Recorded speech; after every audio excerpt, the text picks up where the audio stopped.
Anyway, listen, I appreciate you coming in. Oh, good to meet you. I was going to bring my copy of Church in Hard Places to get you to sign it. I read it last week. I wish I'd read it 15 years ago, but there we go. It's Ragged School exam day today, so unfortunately for you, you won't see it like a normal teaching week. I'll maybe come back and just sit in the back one day. You should, it's good. Okay, let's just focus on rolling, so whenever you're ready, you can just get going. Alright, so you don't have to look at the camera or anything. Cool, right, welcome. I'm here today with Andrew Murray. Andy, can I call you Andy or is it Andrew? Andy, it's been Andy traditionally, but... Alright, because some people are very particular. Andy's got a bit complicated in recent years. But well, that's because the tennis player. Thankfully he's retiring. Are you related to the tennis player? Not that I'm aware of. No. Alright, so Andy Murray, you just tell us just a bit about what you do, where you're from, just so people know. So originally from Argyll, Oban in Argyll. Dad was a minister up there for a few years. Been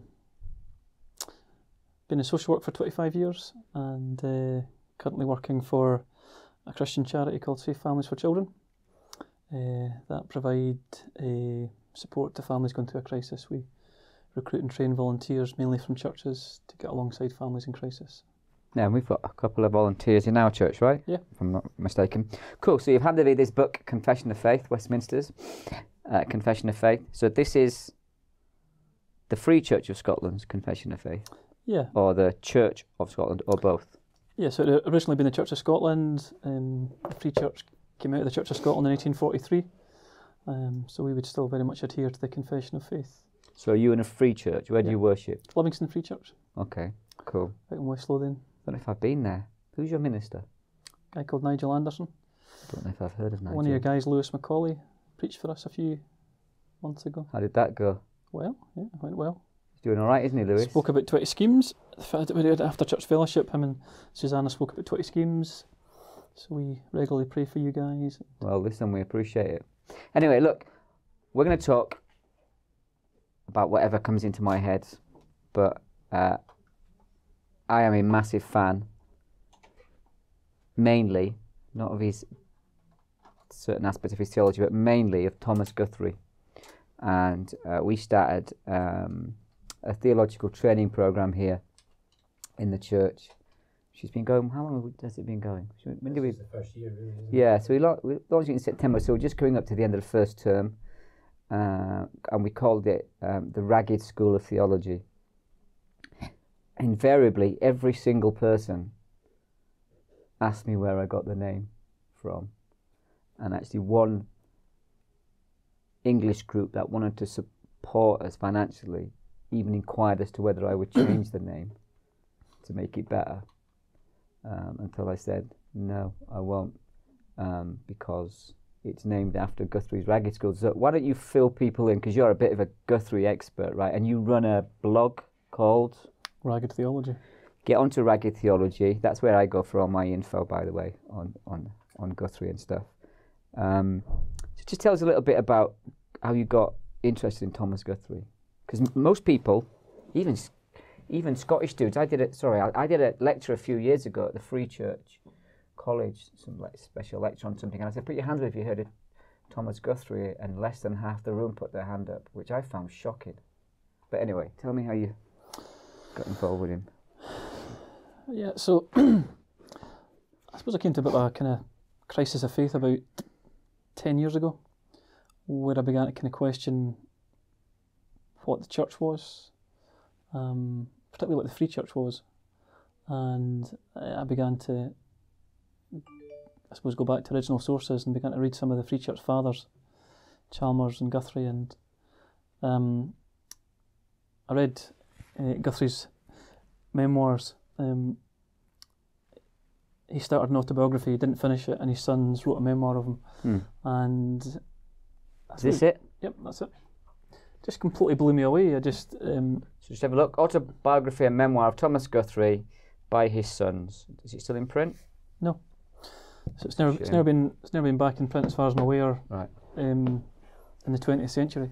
Huh. And I was just completely blown away by it. It was full of passion, full of a lot of humour, and it described a guy that was just driven for the gospel, a guy who had thought through his theology in terms of the gospel, but also work amongst the poor.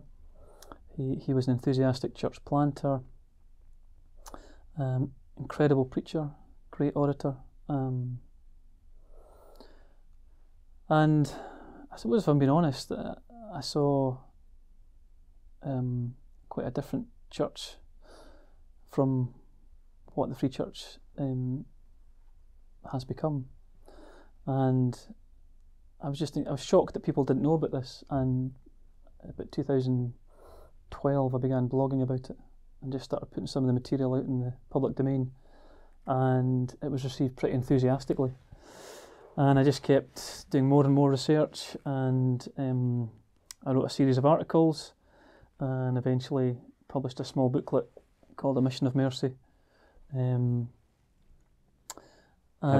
this picture on the front is hanging in the National Portrait Gallery in Queen Street. And this is Guthrie at the top of the Lawn Market. Guthrie was 6'2", he was called Lang Tam. And this is him at the top of the Lawn Market with some ragged children. Ragged because they were in rags. And in the background you've got one of the dram shops of the Victorian era with presumably their parents, falling out of the dram shop drunk.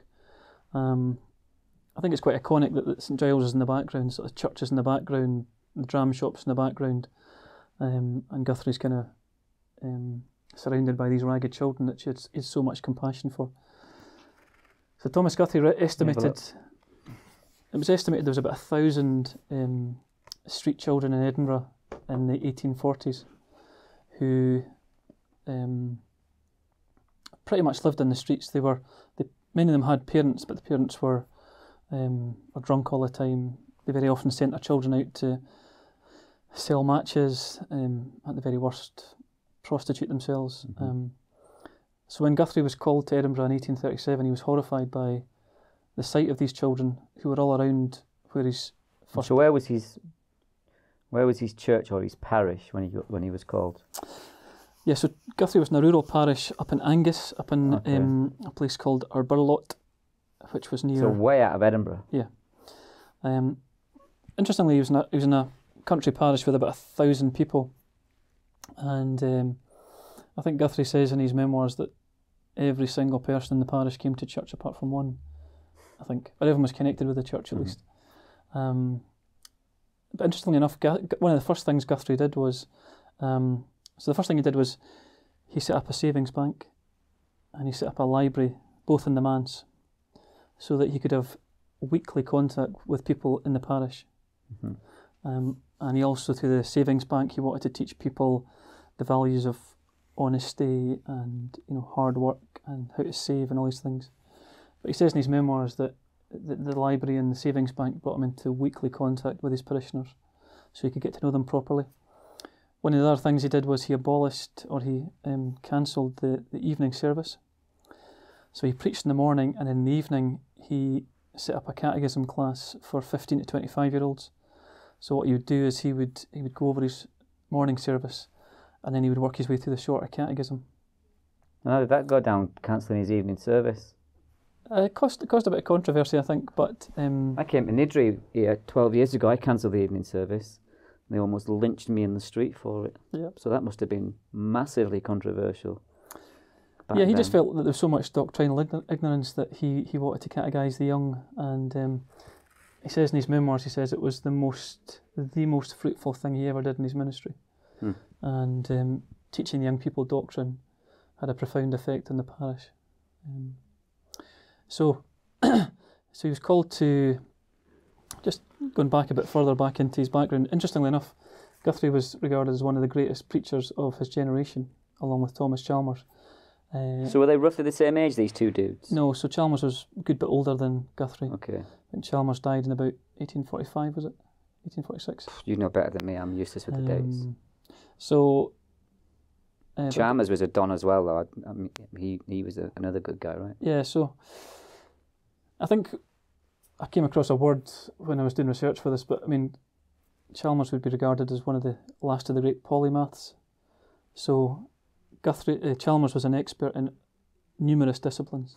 He was as comfortable in science as in politics, as in theology. He could comfortably work in all these disciplines. And to a lesser extent, Guthrie was the same. He was very influential in politics, social philanthropy, great preacher, all these different disciplines. The thing I was just going to say is, interestingly enough, Guthrie, once he went to university ridiculously early. He went at the age of 12, which was common in those days. So he did literature and philosophy, and then he did theology, and he did a couple of years of lectures in medicine, just out of interest. But then it was 5 years before he was called to a charge. I just think it's interesting, given that he went on to be such a great preacher. He spent 5 years in kind of the wilderness. What was he doing during those 5 years? Yeah, so he went out to France for almost a year. Really interesting stuff in his memoirs about France. He went back to work in his father's savings bank back in Dundee. A few other things. But not in ministry, so he wasn't in preaching in France? No, he was in the Sorbonne, so he was It's a school, right? Learning, but it wasn't theology. So he's got a lot of interesting reflections about his trip to France. But I think some of those challenges prepared him, I think, for the ministry. But he was called to Aberlour in 1830, and then in 1837 he was called to Old Grey Friars in Edinburgh. Is that the one with the Doug? Yep. So it was a collegiate charge. So he was an assistant to a guy called John Sim, and Guthrie talks about looking out onto this congregation, and he said he saw all these, well-dressed, outwardly wealthy people, and he couldn't understand where the poor were. And in those days, a lot of churches would have had a couple of pews at the back, which were actually signed the paupers' pews. And if you didn't dress well, if you were a pauper, you'd sit there. And is that a little bit like segregation in the States, blacks only and whites only, is it? Yeah, I suppose so. And so what if you were a pauper and you walked in and sat on a not a pauper's pew? What was the crack then? Yeah, I suppose it'd been frowned on. But the thing was, obviously, because of the stigmatisation, people didn't come into church. No. So these pews were empty most of the time. Huh. So Guthrie started taking afternoon services down in the Cowgate in Magdalen Chapel. And that was where he discovered the poor, but they didn't want to come to the rich person's church. And that's a familiar ring to it. That Guthrie was just moved with compassion on the masses of the Cowgate. It was the time of the Industrial Revolution, so massive overcrowding, horrendous addiction issues, huge poverty. That's before the dawn of schemes, right? They sort of followed the Industrial Revolution. Yeah, so massive overcrowding in the centre of Edinburgh. Yeah. And Guthrie decided to church plant. In those days, this is pre-disruption, the Church of Scotland had really strong vision for church planting, so they were talking about, church planting right throughout the Cowgate Valley. And Guthrie had this vision for the parochial system or the territorial system, which was effectively church planting almost street by street.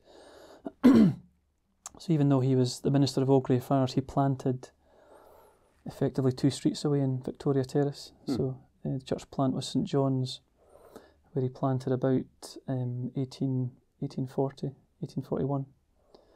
And very radically in those days, he chose to open the church out to everybody, rich and poor alike. So no pauper seats? No pauper seats, no pew rents. Pew rents were very common in those days. You rented your pew. So Guthrie went against the grain, and he. Why did you rent your pew? Explain that to us.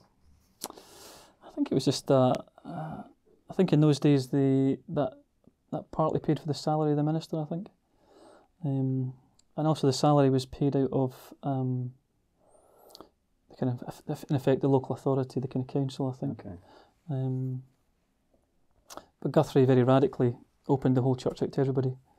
He wanted the local parish church to be like, the village well. He said, rich and poor alike drink from it, And then he rented out the balcony, I think, to richer people. By this time, Guthrie was a well-known name. People were coming to hear him preach. People wanted to hear him preach. Did it work? Yeah. So was it when it's still segregation, or if the poor were downstairs and the rich were in the balcony? I don't think so. I think by that time there's much more of a mixing. Was it? But in terms of church planting, Guthrie had a really strong vision for the local community. He sent the deacons out, the elders out visiting on Sunday afternoons, and this is where the whole idea of the kind of a la Richard Baxter, right? The sort of Yeah. Reformed pastor, because he predates that, doesn't he? So around this time, a couple of things happened. So he talks in his memoirs of going up to a place in Fife, and he sees a picture of a guy called John Pounds, who's from Portsmouth or Plymouth. I can't remember which one it was. And there was a picture of this guy who was a cobbler, and he'd been badly disabled in an accident. I think he was a shipbuilder, and he'd fallen. So he was a cobbler, and what he did was he took orphan kids in and taught them how to repair shoes. And Guthrie, quite humorously in his memoirs, talks about John Pounds walking around the quay with baked potatoes in his jacket, and these kids coming in to get fed, and then he teaches them a trade. So these guys get an industry, and then they get a job and so on. And he talks about being incredibly inspired by this picture. And just around this time, there's a guy called Sheriff Watson in Aberdeen. About 1841 launches the first sort of industrial school for sort of juvenile delinquents, because so many kids were in prison in those days. And both those things kind of inspired Guthrie to do something himself. And the kind of disruption around 1843 overtook that vision. And it wasn't until Just explain the disruption to our non-Scottish viewers. So in a paragraph. Good luck. Yeah, so there'd been a kind of 10-year controversy in the Church of Scotland through the 1830s and into the 1840s, which ultimately led to the disruption in 1843, when around about 450 ministers walked out of the Church of Scotland and set up the Free Church of Scotland, the Church of Scotland Free. It was around things like patronage, who could call a minister, whether that was down to the local landowner or whether it was down to the local congregation. It was very much the evangelical party within the Church of Scotland that came out. So for the next couple of years, around about 500 people didn't have manses and churches. And so was Guthrie involved in the disruption? Was he one of the guys who walked? Yeah. Chalmers obviously too. Yeah. So one of the things that Guthrie was very famous for was for the Manse Fund. So the Free Church wanted to raise, I think it was about £100,000 for new manses and churches, and Guthrie was given that job, and he spent a year touring the country and eventually smashed the target and raised way beyond 100,000. And there's very moving stories of Guthrie himself preaching to open-air congregations with the snow and the rain coming down, and congregations that had nowhere to worship, So Guthrie undertook that huge task, but in that process it kind of pretty much broke his health. And for the rest of his life he suffered from a kind of weak heart. But basically, as soon as he'd done that project of the Manse Fund through kind of 45, 46, he wrote a booklet called A Plea for Ragged Schools, which was published in 1847. Guthrie talks about coming back from the printers, sort of head in his hands, thinking, what am I doing? I'm not an author. This is a disaster. Why did I submit this manuscript? And then he talks about the effect of publishing the booklet as a spark amongst combustibles. He lit the fuse, and he started getting letters from all over the country, all over the world.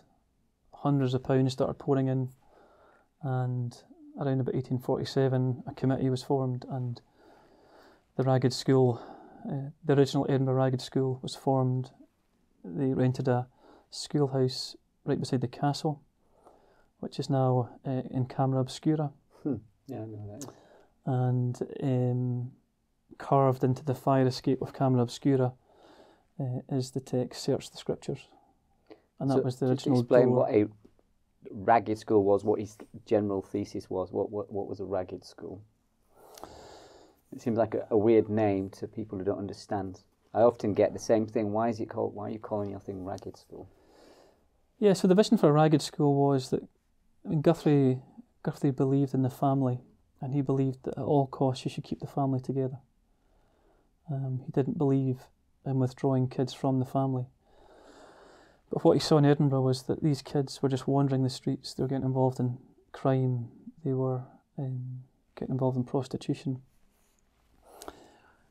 The guy who was the governor of the Edinburgh jail at the time, a guy called Smith, he wrote a letter in 1845, and he estimated that there were 750 kids who were under 14 in the Edinburgh jail in those days. I think about 400 of them were under 10.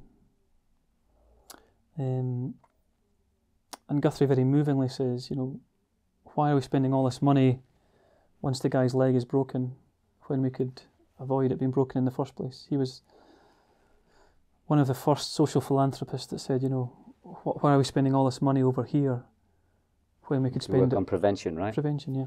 Prevention and early intervention.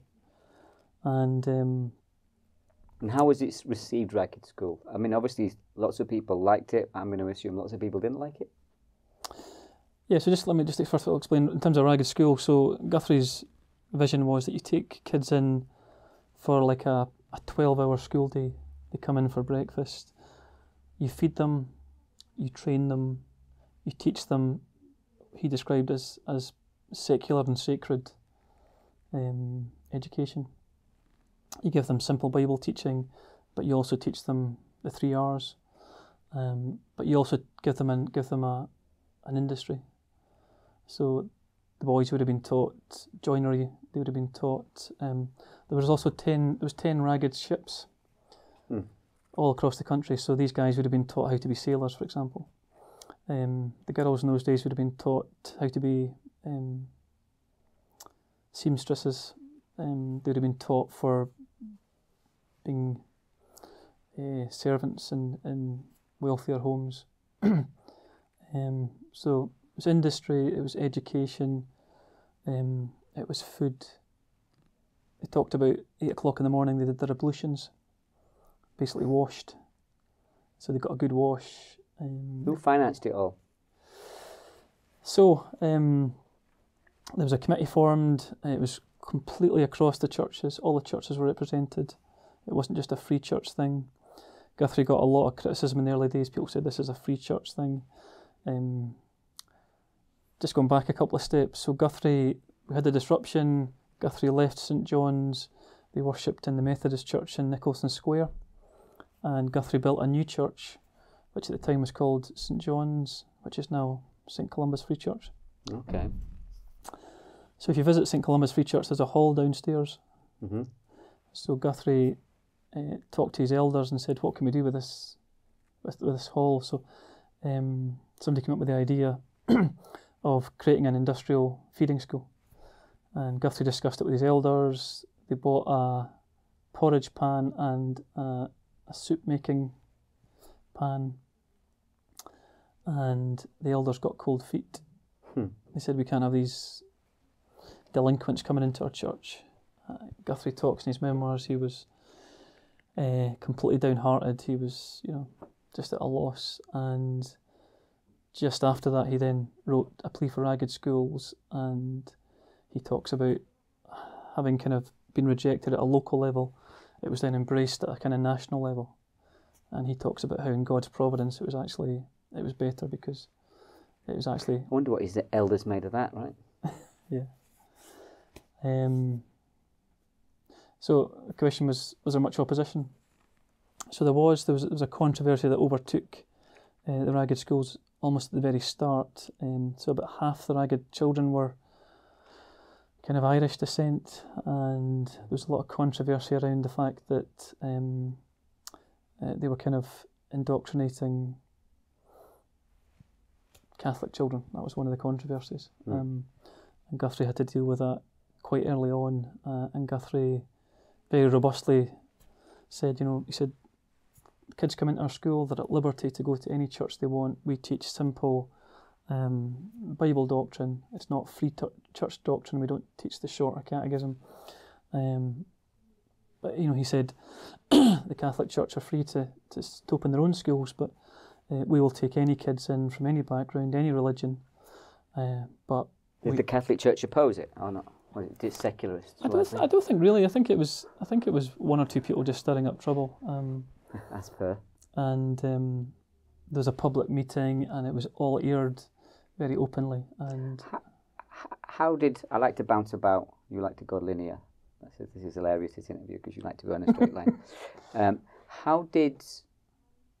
What did Chalmers make of it? So I read a few quotes where they appear to be together discussing it, or am I getting confused? Was Chalmers a fan of the Ragged School? Did they support it?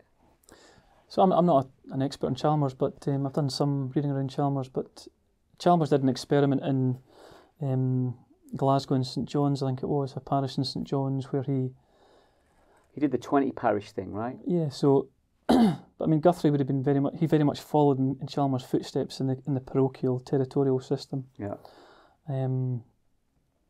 He would have defined the territorial or parochial system as a church on the doorstep of a parish, open to all.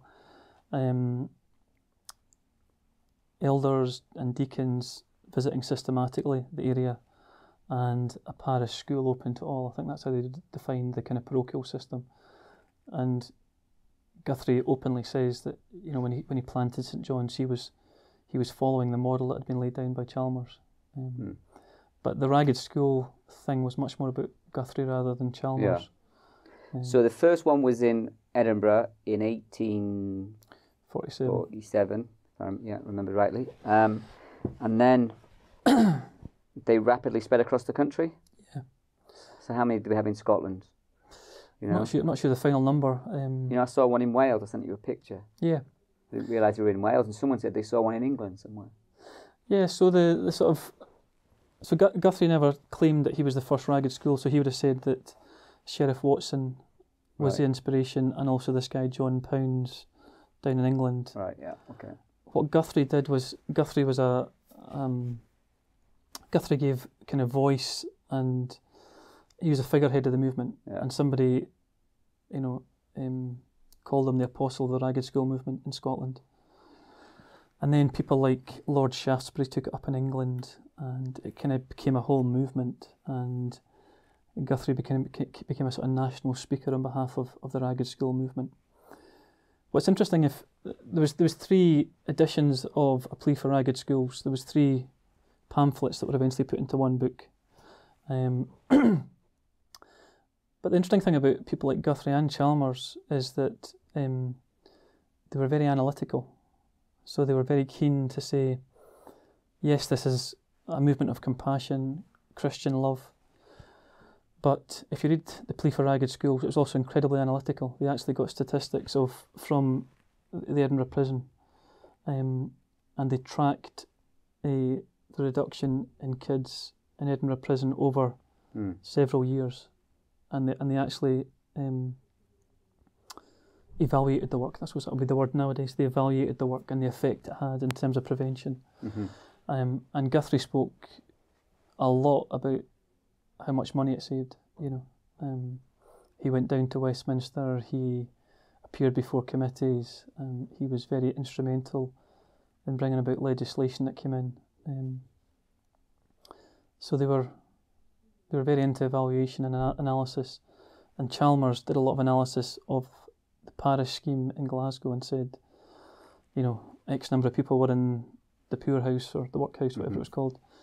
And now, through the work of this church, so much money is being saved to the equivalent of the local authority, the parish council in those days. Yeah, we've done something similar here, actually. You'd be surprised how much one person who's been claiming social all their life has got their kids in care or whatever. I've got various amounts of care workers, and yet when they come to Christ, they get themselves together, they get a job.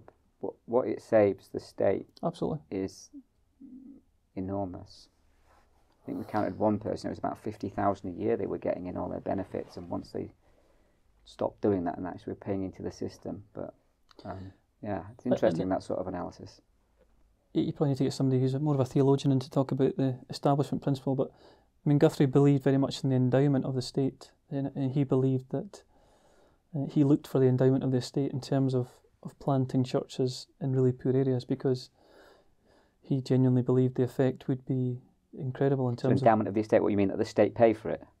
Yeah, the state would pay for some of it. That would be hilarious today, wouldn't it?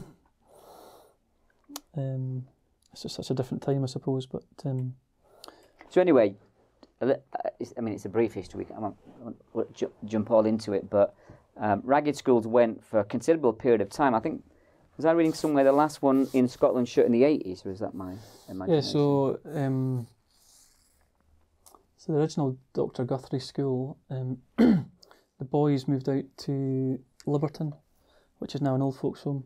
Right. You can still see a plaque there. And the girls' school set up in what's now the Faith Mission College. But it closed in the 1980s. Sounds very similar to the boy for... Who's the guy for Bristol who set up all those kids' homes? You know what I mean, don't you? George Muller, was it? George Muller, right? He did something quite similar, although these were more homes, weren't they, for kids? But okay, so anyway, just to go back to your original point, one of the reasons you got into Guthrie is because you're having this sort of crisis about the local church, and then you started getting into Guthrie, you started reading about all this stuff, and so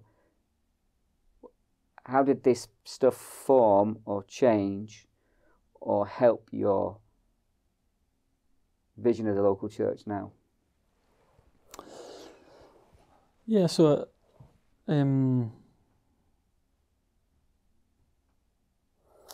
just a few years before that, 2006 actually, I joined Bethany Christian Trust. Became very involved in... Just explain Bethany Christian Trust, people. Yeah, so Bethany Christian Trust is a homeless organisation, seeks to relieve the suffering and meet the long-term needs of homeless and vulnerable people. And again, that really challenged me as to the whole theology around helping the poor and the church's role in that. And I suppose I've been on a journey over the last 12 years on that. Done a lot of reading, seen a lot of really good work, seen a lot of pretty dreadful work as well. Read a lot of stuff around it. Read a book called Church in Hard Places recently. Dreadful. Which was good. But you can see how that book attempts to build theologically on the principles of Ragged School, right? Yeah, absolutely. Because there's nothing new in that book whatsoever. Not a thing. That's what? There's nothing new in that book whatsoever. No, absolutely, yeah. If anything, it's copying. I didn't realise 20 Schemes was copying Chalmers' model till I read a bit of history on Chalmers and saw that parish model and thought, actually, there's nothing new under the sun at all, is there? Really interestingly, 30 years ago, I was with the Edinburgh City Mission. Yeah. And I was involved in this mission hall at the time, on this site. In Niddry? Yep. Okay, the old mission. And Mr. Dunbar, those years. And it was heading for closure. Yeah. Yeah. So it's really interesting to see this 30 years on, and to chat to the guys about what's been done differently. I think when I spoke here 2 years ago, I think I had a conversation with Andy Constable, my co-pastor, your right-hand man, and he talked about a number of things. He talked about a really strong vision, which of course Guthrie and Chalmers had. Really strong discipleship pathway, which I think has been missing from so many churches for so many years. The church open pretty much 7 days a week, relevant to the lives of people, not just on a Sunday. Really strong investment in women's work. Whole team ministry, which Guthrie was very passionate about. And again, I think the modern church has lost. There's so many good quotes I could pull out, but Guthrie and Chalmers spoke about this as well, the power of littles. There's a fantastic quote Guthrie's got. He talks about individual atoms. He says, put all those atoms together into a huge hammer, and the workman strikes the anvil or whatever. You've got power. And he says, I think as you say in your book on Church in Hard Places, you've got people with different gifts and skills in the church that individually and sometimes perhaps part of a parachurch organisation are less effective, but bring them together in the church and they can have a huge effect on a local area, But Guthrie believed in a role for every single member of the congregation. Amen. And particularly women, which again he was really ahead of his time. Guthrie's mother was a seceder, which is a whole different podcast. Scottish Christian history and politics is a whole 500 different podcasts. Yeah. If you're going to talk about the seceders and the Marrow controversy, can I recommend Sinclair Ferguson rather than me? He's the best guy again. But she was a really strong seceder, and she was really well educated, and she was very, very political. She was very involved in politics. And Guthrie, as was quite common in that time, he didn't talk a lot about his conversion, but he talks a lot about his mum, and he talks a lot about his mum teaching him when he was a kid, and he talks about his mum's strong principles. She was very strong in things like, the Lord's Day, keeping the Lord's Day special, and but the seceders would have been very, very strong in biblical authority, and that was just drummed into Guthrie at a young age. But she would have been seen as quite a strong woman for her time, I think. And Guthrie seemed to always have this element in his ministry where he strongly believed in women's role in the church, that they had a strong place to play. And of course, the whole movement of the industrial feeding schools, sort of outreach Sunday schools, in the Victorian era, a lot of those would have been run by women, but they would have had a profound effect on generations of young people, So, we've got, Free Church. We've got Free Church part of 20 schemes in the north, in Burness. You know Chris Davison? Yeah, I know Chris well. Been in Merkins, they're doing a good job. We, who else have we got? Oh, there's one other. Who's the third? Oh no, we're training a young Presbyterian guy right now. So it's quite hilarious. Sort of Reformed Baptists are paying for and training a young Presbyterian boy to go and plant a Presbyterian church. Lewis McCauley's Lewis is a Baptist. Unlucky, he went over to the other side. Yeah.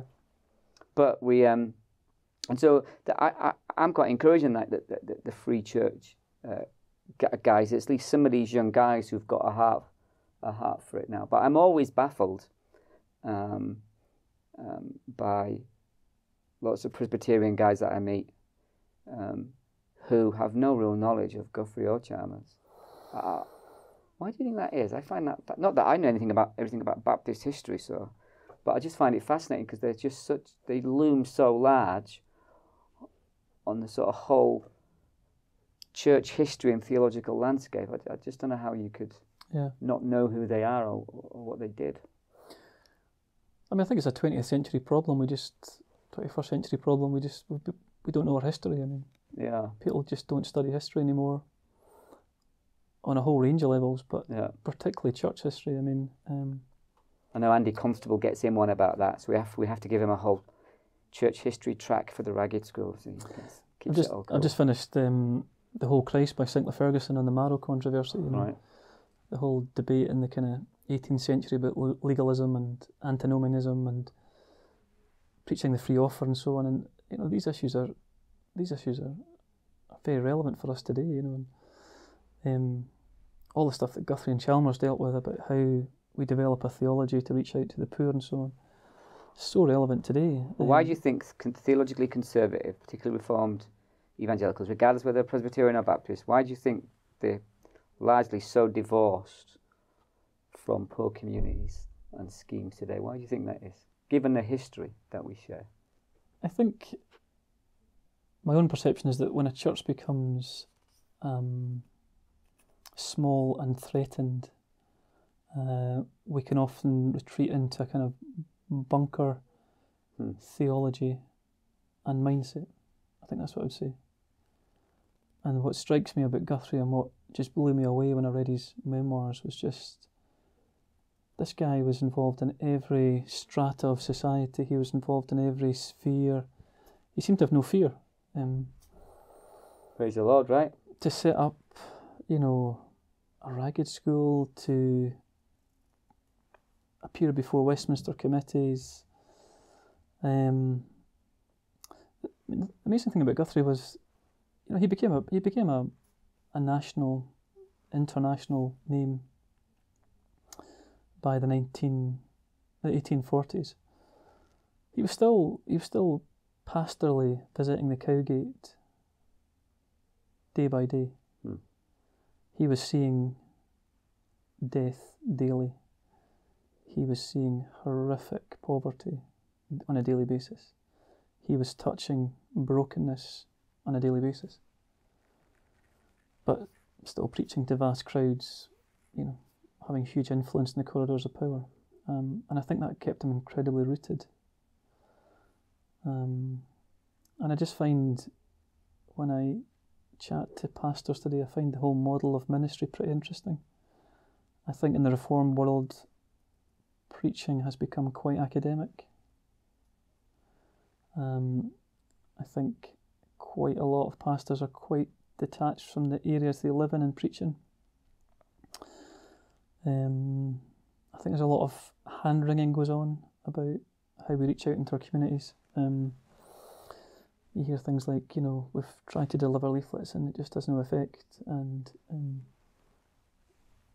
we've got a good website, things like that, and really getting involved and getting alongside the brokenness in our communities, as you say in your book, is difficult and messy and long term. And involves huge cost. And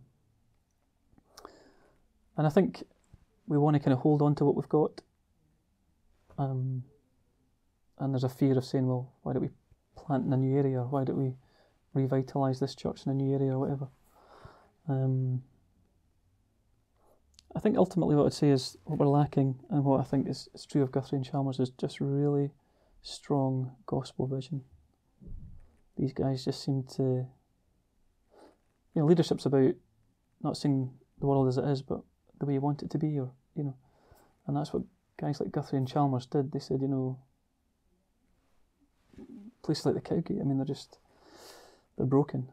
Yep. But no, I agree. With gospel eyes, we can see, I think as he says, we can turn this into an Eden. There's a very famous story about Guthrie and Chalmers, where Guthrie was apparently standing on George IV Bridge and Chalmers came up behind him, and it's a very famous quote about Guthrie looking at the Cowgate with and just this squalor and mess and overcrowding, and Chalmers of encouraging to say, through gospel efforts, this can be transformed, and as it was, with his church planting and so on. Amen. What we need is more Guthries and Chalmers for our generation, don't we? Absolutely. Okay, appreciate it. Thanks for the time. Little cheeky lessons there on Thomas Guthrie. Time goes quick, doesn't it?